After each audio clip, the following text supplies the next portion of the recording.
مجھے حیرت ہوئی جس دن پٹنے میں ہمارا جلسہ تھا، مجھے لوگوں نے پرائم منسٹر کا ویڈیو سنایا جس میں پرائم منسٹر یہ کہہ رہے تھے کہ ہندوستان کے دستور کے اندر کہیں وقف کا ذکر نہیں ہے۔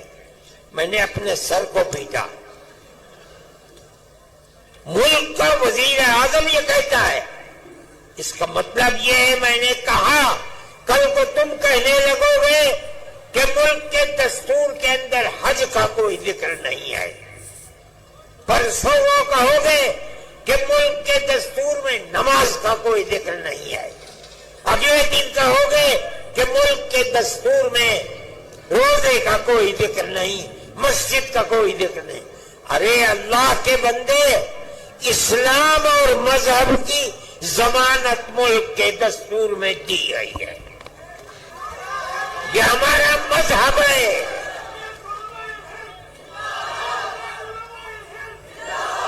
مگر میں کیا کہوں، میری سمجھ میں نہیں آتا کہ آج جو لوگ اقتدار کی کرسی پر بیٹھے ہیں انہیں مذہب ہی کا نام نہیں آتا، نہ وہ کچھ جانتے ہیں۔